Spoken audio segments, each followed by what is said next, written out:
Manhattan Streets I Sauntered, Pondering by Walt Whitman. Manhattan Streets I Sauntered, pondering, on time, space, reality, on such as these, and abreast with them, prudence.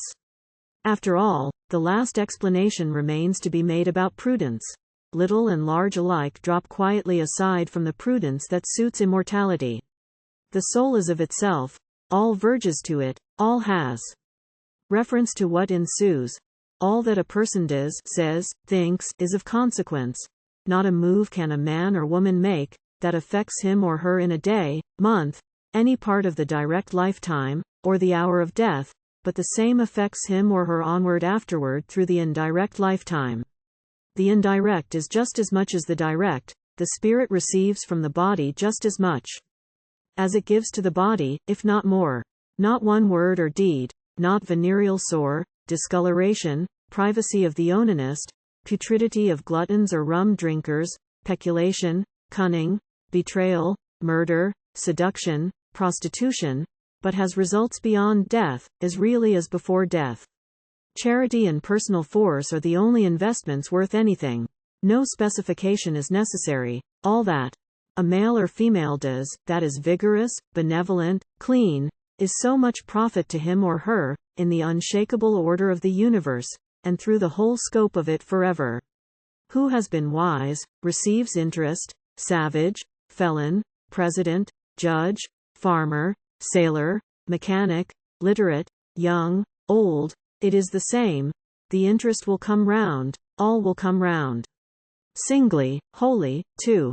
Affect now, affected their time, will forever affect all of the past, and all of the present, and all of the future, all the brave actions of war and peace, all help given to relatives, strangers, the poor, old, sorrowful, young children, widows, the sick, and to shunned persons, all furtherance of fugitives, and of the escape of slaves, all self-denial that stood steady and aloof on wrecks, and saw others fill the seats of the boats, all offering of substance or life for the good old cause, or for a friend's sake, or opinion's sake, all pains of enthusiasts, scoffed at by their neighbors, all the limitless sweet love and precious suffering of mothers, all honest men baffled in strifes recorded or unrecorded, all the grandeur and good of ancient nations whose fragments we inherit, all the good of the dozens of ancient nations unknown to us by name, date, location, all that was ever manfully begun, whether it succeeded or no,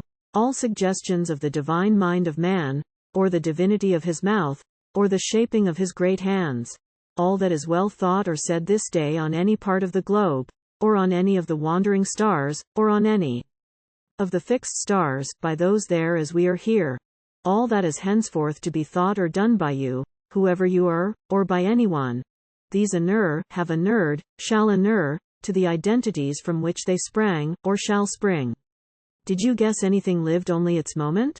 The world does not so exist, no parts palpable or impalpable so exist, no consummation exists without being from some long previous consummation, and that from some other, without the farthest conceivable one coming a bit nearer the beginning than any. Whatever satisfies souls is true. Prudence entirely satisfies the craving and glut of souls, itself only finally satisfies the soul. The soul has that measureless pride which revolts from every lesson but its own. Now I give you an inkling. Now I breathe the word of the prudence that walks abreast with time, space, reality, that answers the pride which refuses every lesson but its own. What is prudence, is indivisible, declines to separate one part of life from every part, divides not the righteous from the unrighteous, or the living from the dead, matches every thought or act by its correlative, knows no possible forgiveness, or deputed atonement, knows that the young man who composedly periled his life and lost it, has done exceedingly well for himself without doubt, that he who never periled his life, but retains it to old age in riches and ease, has probably achieved nothing for himself worth mentioning, knows that only that person has really learned, who has learned to prefer results, who favors body and soul the same, who perceives the indirect assuredly following the direct, who in his spirit in any emergency whatever neither hurries or avoids death.